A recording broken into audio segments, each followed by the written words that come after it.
Let's look at the main tenets of the satanic ideology, the main belief system tenets of this old religion. And before we go into what I call the 4 overarching tenets, let's look at some of the things they put out publicly about what they're about. This is called the 9 Satanic Statements from Anton LaVey's book called The Satanic Bible.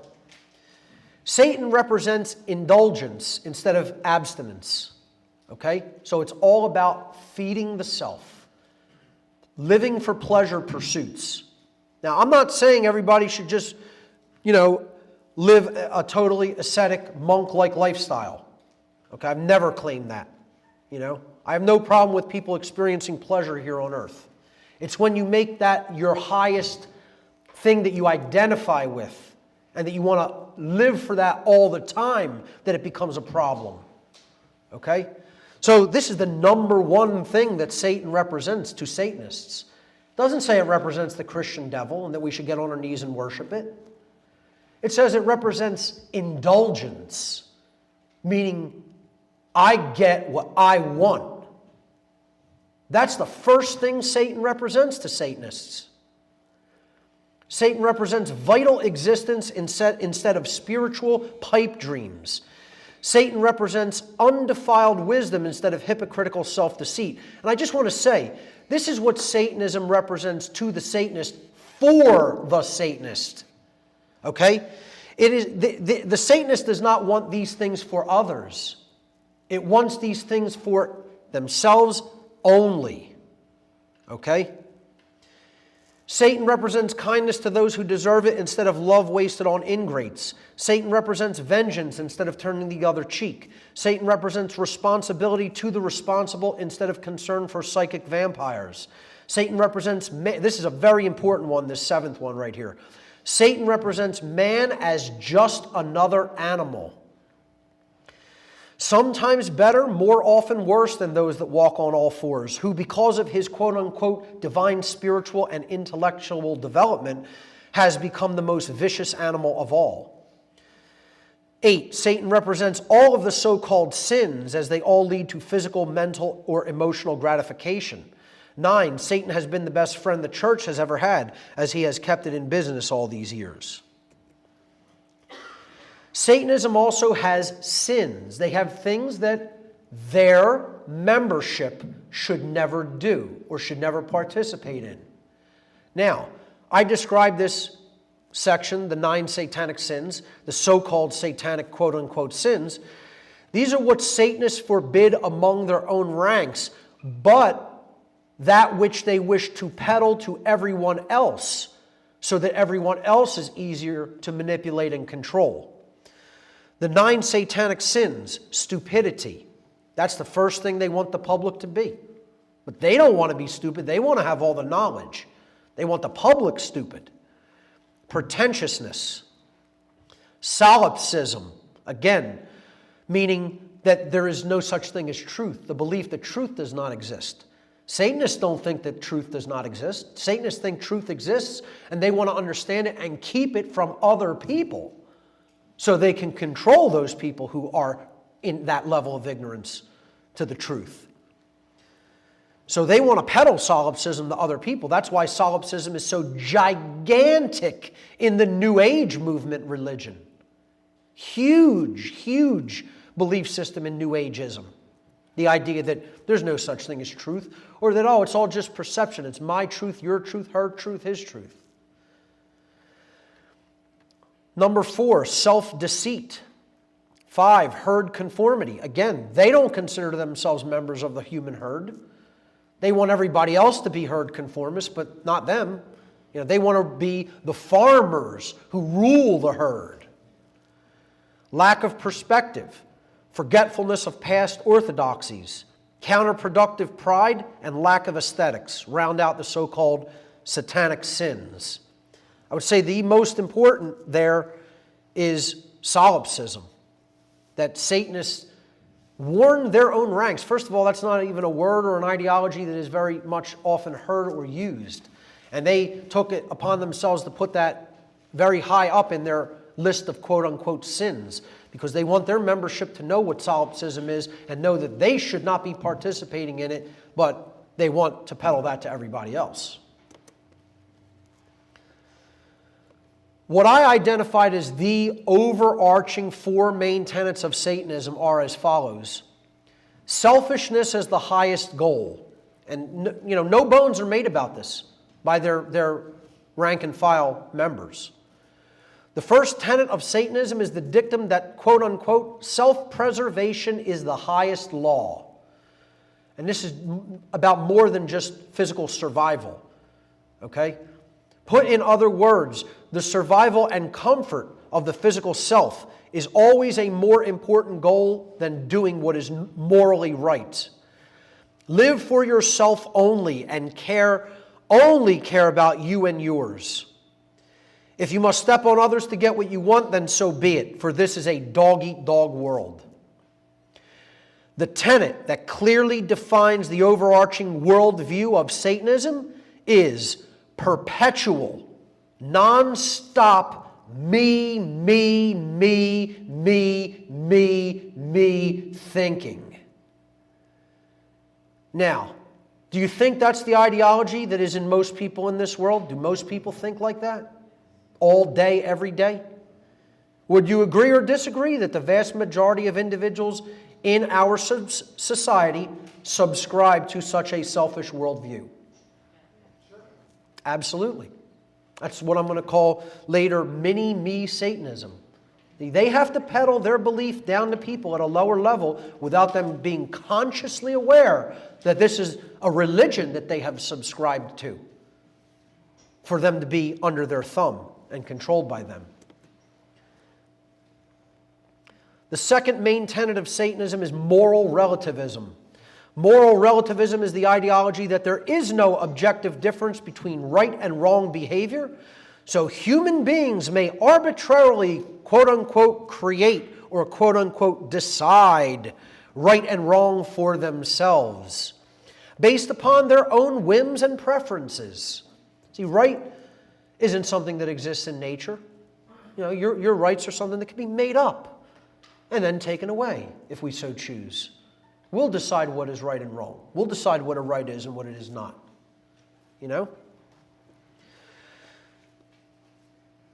In other words, that which we consider, quote unquote, right for ourselves is that which is right. And that which we consider wrong for ourselves is that which is wrong. That's the ideology of moral relativism. Since, according to the inherent and objective laws of morality, natural law, the aggregate amount of morality present in the lives of the people of any given society is directly proportional to the amount of freedom in that society. Or in other words, as morality increases, freedom increases. As morality declines, freedom declines. Since that law is eternally true, true freedom can never exist in a society that embraces moral relativism. Can not exist. Can never exist in a society. Freedom can never exist in a society that embraces the ideology of moral relativism. It is an impossibility according to the laws of nature. And yet, how many people in our society, ladies and gentlemen, would you say subscribe to the ideology of moral relativism? That there is no objective right or wrong in nature itself. We get to make up what a right is. Man can make that up and then grant that right to other people. And then if we so choose the next day, we can pass a law and we can say, no, that action is no longer a right. We'll jail you, we'll throw you in a cage for performing that behavior. Our entire society is built upon moral relativism, called the laws of man. And the vast majority of the zombie walkers that we have floating around this society are also adherents of the religion of moral relativism. They believe in the religion of Satanism without even understanding what it is, or understanding that they are a member of that religion by their own beliefs. The third tenet of Satanism is social Darwinism. Social Darwinism is the extension of the theory of Darwinian macrobiological quote-unquote evolution into human society. You're extending that theory into the human societal domain. The proponents of Darwinian macrobiological evolution postulate the notion of the survival of the, quote, fittest animals, meaning that animals who are the most dominant will rule their social strata. Applied to the human domain, this theory puts forward the notion that, one, it is the quote-unquote natural order. How many times have I heard this one? And even desirable for human society to be ruled by the most dominating and vicious human beings. Now, I can't tell you how many times I've been told that with a serious, straight look on people's face. Hey, this is just the natural order. The dominant, the alpha humans come out on top and they just rule over everybody else. That's just the way things are. It's just the natural order of things. There's nothing natural in that, folks, and believe me, there's no order in it. You're only going to get chaos from believing in that belief system. The second postulation of social Darwinism is that such humans' genes, their genes, are the reason that they acquire their position of power, and their genes are the reasons they maintain those positions of power. It doesn't have to do anything with the situation, societally, that they maybe were born into, or, the amount of resources they were handed at their birth, or the bloodlines they come from because they were born from super rich ruling families. No, it has nothing to do with that. Their genes got them there and maintained that position. It has nothing to do with people's belief in money and that they'll do any absolutely wretched behavior if given enough money, for their own enslavers. No, their genes maintain that position for them. Yeah, it makes a whole lot of logical sense too. Not only is it sick and parasitic, but you can see how much sense it actually makes. Would you agree or disagree that the vast majority of individuals in our society subscribe to the ideology of social Darwinism? And I would say, yeah. I'd say most people do, more than not. The fourth and final tenet takes the entire ideology to its final solution, you might say. Eugenics, or what I'm going to start calling dysgenics, and epi-eugenics, which I'm going to start calling epidysgenics, because there's nothing good about it. They're not trying to create something good on the other side, folks. They are definitely degrading the human genome. That's what dysgenics is. Let's talk about the word eugenics, the classically defined word eugenics. The word eugenics is derived from the Greek adjective eugenes, and eugenes means well-born, which is in turn derived from the Greek adjective eu, meaning good, and the Greek noun genos, meaning race or stock. Eugenics is a social ideology advocating the promotion of higher rates of sexual reproduction for people with traits and characteristics desired by its proponents. Let me say that again. Eugenics is a social ideology advocating the promotion of higher rates of sexual reproduction for people with traits and characteristics desired by its proponents. And then simultaneous to that, it puts forward the notion of reduced rates of sexual reproduction and sterilization for those with undesired traits and characteristics. So we want there to be more births of people who have the traits and characteristics we desire, and we want there to be less births of people who have the traits and characteristics we do not desire. This tenet describes the ideology of Satanism taken to its ultimate conclusion. It goes something like this. Since man is God, and he gets to make up what right and wrong are, and since it is simply the, quote, natural order for the most ruthless of humans, whose genes are the fittest, to rule the rest of the human herd, then that elite class of human beings in the highest positions of power in the world have every right to decide who is allowed to live and procreate and who must die. That's eugenics, folks. And that's what's going on in this society. But you know the even much more sinister thing that's going on in this society? Epi-eugenics. Epi-eugenics is taking place and people are completely unaware of it. Even people who have heard about eugenics, they think of it as forced sterilization, like was going on back in the 20s. They don't need to force anything anymore. We're culling ourselves. We're culling ourselves. And we're giving birth to traits and characteristics in the next generations that are coming down that are tailor-bred for slavery. And we're doing it completely unconsciously because we don't see what these human farmers are doing to our minds. Epi-eugenics, a word which I have coined myself, is the propagation of eugenics by way of mind control and quote-unquote selective breeding by the very population which the eugenics strategy is targeted to destroy. One could call it getting the herd to cull itself. This gene culling strategy is seen most readily and most disturbingly in the rabid androgenization of genders in Western culture and the modern neo-feminist movements, ideology, and practices.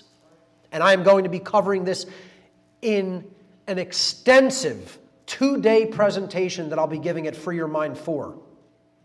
This will be my topic. It's going to be called The Unholy Feminine. Neo-feminism and the Satanic Epi-eugenics Agenda. Perhaps it would be better to refer to the strategies of eugenics and epi-eugenics as employed by dark occultists as dysgenics and epidysgenics, which I think are much more appropriate terms. We need to stop using the word "you" in the first part of eugenics, meaning good in Greek. There's nothing good about it, folks. It is to degrade human genetics and ultimately to degrade the human soul. Hey, Mark. I'll take questions at the end of the presentation. Just open a window. It's getting a little You can go right ahead, absolutely. I'm going to take some time right here to screen an interview with an actual Satanist that was also a priest in the organization that I was a priest within, the Church of Satan. He subsequently left the Church of Satan.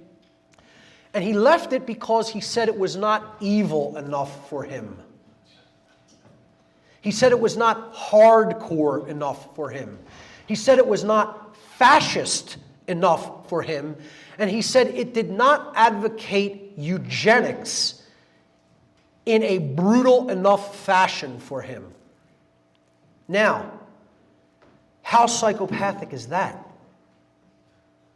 However, to this person's credit, in this interview you will see how psychopathic this person is. To his credit, later, many years after I came out of this mentality, he finally did break this mentality and became a Buddhist. You know, I'm not saying he went all the way and became a spiritual anarchist, but hey, it's a lot better than where he was, okay? You know, sometimes we got to do this in stepwise progressions. His name is Nicholas Schreck, and he was the life partner at the time of Anton LaVey's daughter, Zena LaVey. So you are going to hear him talk about his music promoting the satanic ideology in this interview. I want you to pay very specific attention to some of the things he says. So here we go. Nicholas Schreck.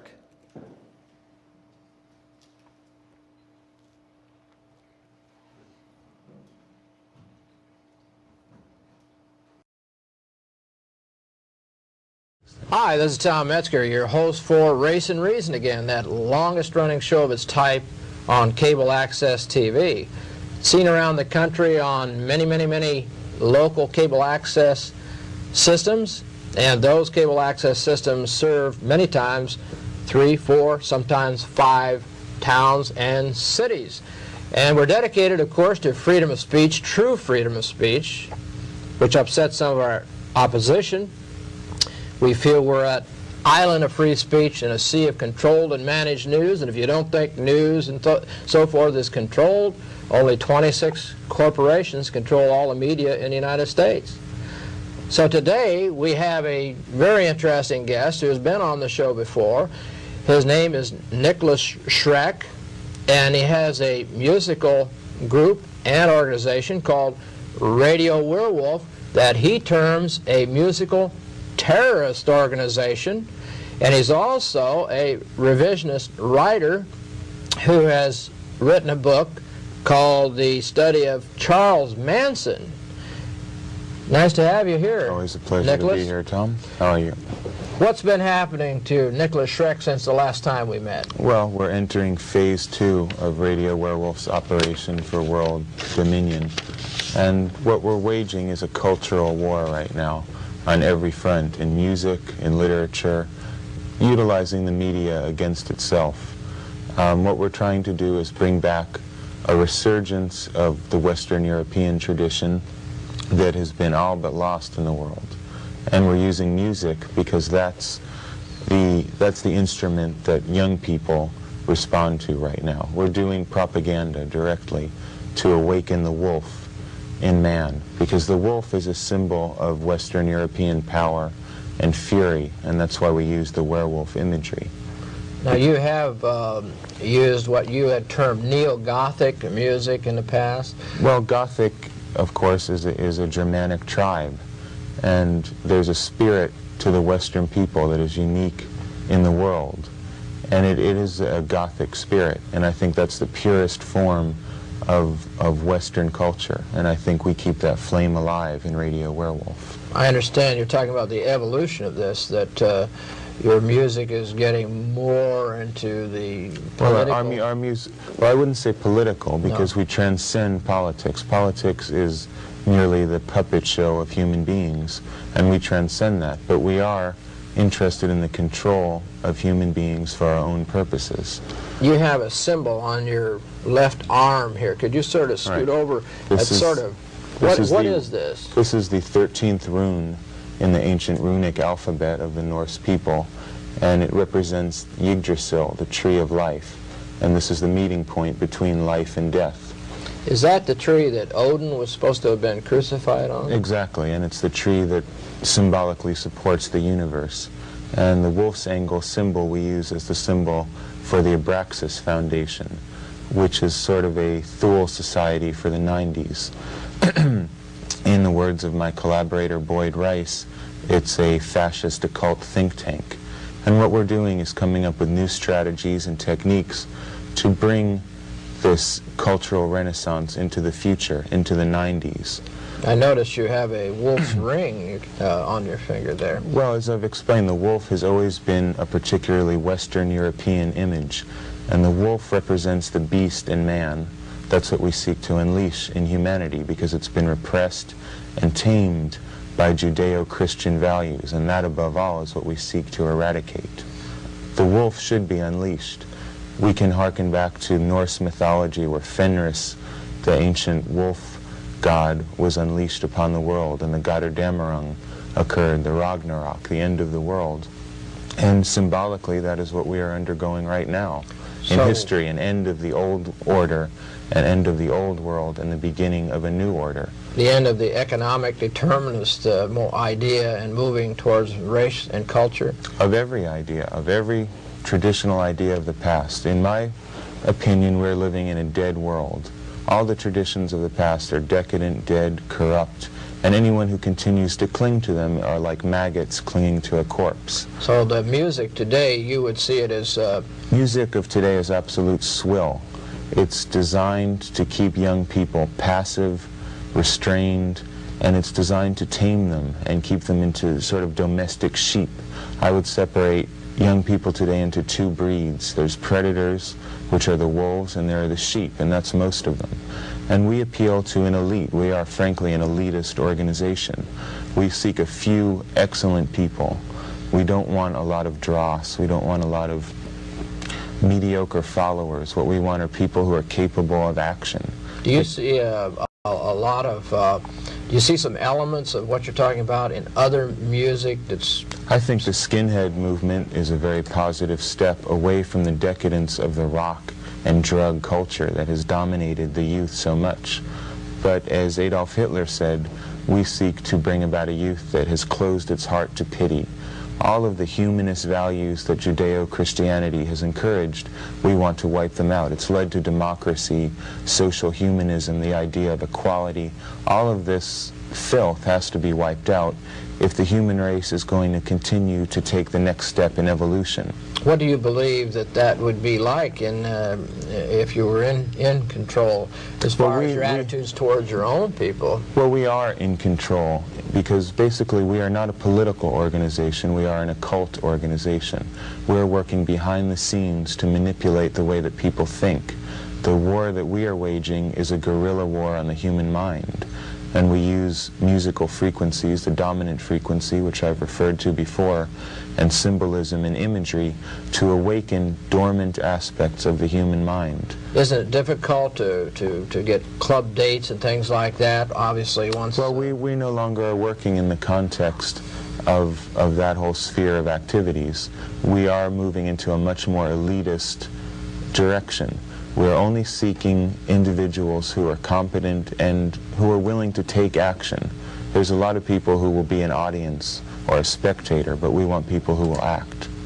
And so the Abraxas Foundation's been for some time? Or? The Abraxas Foundation is an organization that Boyd Rice and myself founded, and it's dedicated to bringing about the values which we consider true and determined by the natural order. And in our opinion, humanity has moved away from nature, and race mixing, genetic suicide, the destruction of the gene pool, all of that is completely inimical to the natural order. We need to return to order. Is this, could this parallel somewhat Nietzscheism and Nietzsche? Well, Nietzsche was certainly a forerunner of our thinking because basically we're concerned with evolution, maintaining the very best of humanity and destroying weakness, destroying everything that Judeo-Christianity has succored and kept alive. We have no concern for the homeless, particularly. We don't have any concern in helping people. We're not seeking to convert people. As far as I'm concerned, in 1988, this is the cutting point. Either you're with us now or you never will be with us. What do you think about writers like, say, Oswald Spengler writing In Decline of the West, the cycles of civilization? I very much believe we are now in a cycle of order. The 60s, 20 years ago, represented a cycle of decay, and since my message is directly intended for young people, I would say it's about time that young people move away from the corrupt values of the 60s, the drug culture, race mixing, equality. The whole chaos of that period is ending, and we're going to see a new social movement in the 90s that will make Nazism and fascism look like kindergarten. I mean, do I have to say anything else? I mean, we could all go home. He just said it all. How out in the open is that? How few people you think saw that interview? Like only had a couple hundred views on YouTube. You know? That's how openly they talk amongst themselves. And if you think in a public interview they're talking that open, imagine some of the things I heard behind closed doors.